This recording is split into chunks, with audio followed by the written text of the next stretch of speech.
Israel पर इतने बड़े पैमाने पर हमले के बाद अब आगे क्या? इन 4 पॉइंट्स में समझिए पूरी कहानी।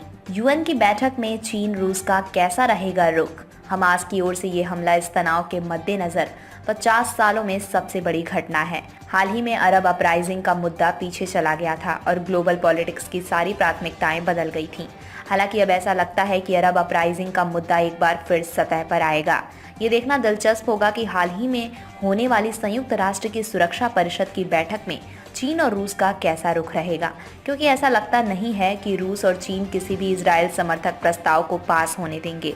ये जाहिर है कि वो चाहेंगे कि इजराइल की आलोचना करने वाला एक प्रस्ताव लाया जाए। इस मामले के बाद अब्राहम एकॉर्ड के टिकाऊ होने पर भी सवाल उठ रहे हैं। फिलिस्तीनी राष्ट्रपति अब्बास की प्रतिक्रिया देखें तो उन्होंने हमास को पूरी तरह से सपोर्ट कर दिया है, यानी फिलिस्तीनी लीडरशिप एकजुट हो गई है। देशों की प्रतिक्रियाएं बहुत कुछ बयां कर रही। इस मामले में देशों की प्रतिक्रियाएं बहुत कुछ कह रही हैं। सऊदी अरब, कतर, यूएई की छवि ऐसे देशों के तौर पर रही हैं जो कि गल्फ देशों में हैं, जो तुलनात्मक रूप से प्रोफेसर इजराइल माने जाते रहे हैं। लेकिन हालिया घटना के बाद उनकी प्रतिक्रिया देखकर लगता है कि उन्होंने इजराइल की आलोचना करने या फिर उसे जिम्मेदार ठहराने में जरा भी वक्त नहीं लगाया।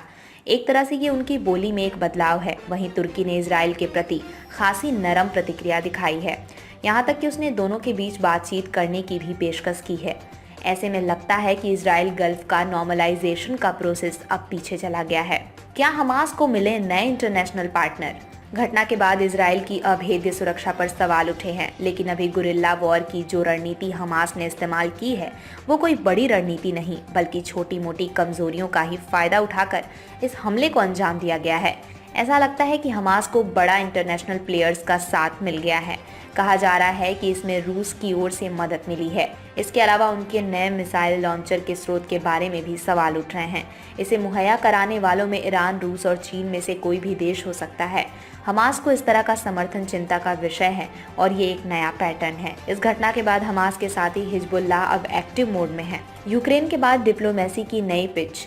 यूक्रेन युद्ध अभी पूरी तरह से खत्म नहीं हुआ है। यूक्रेन के बहाने रूस और चीन ने अपनी पश्चिम विरोधी रणनीति को बहुत धार दी थी, लेकिन अब यूक्रेन संघर्ष में रूस के लहजे से लगता है कि ये अब समाधान की ओर जा रहा है, क्योंकि रूस मान रहा है कि उससे वहां गलती हुई और अब पीछे हटना पड़ेगा। ऐसा लगता है कि अब हालिया तनाव पश्चिम विरोध की तरफ होगा।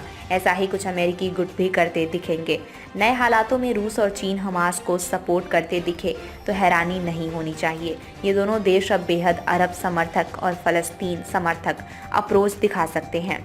अंतर्राष्ट्रीय मंचों पर भी इसी तरह की कूटनीतिक तेवर अख्तियार किए जा सकते हैं।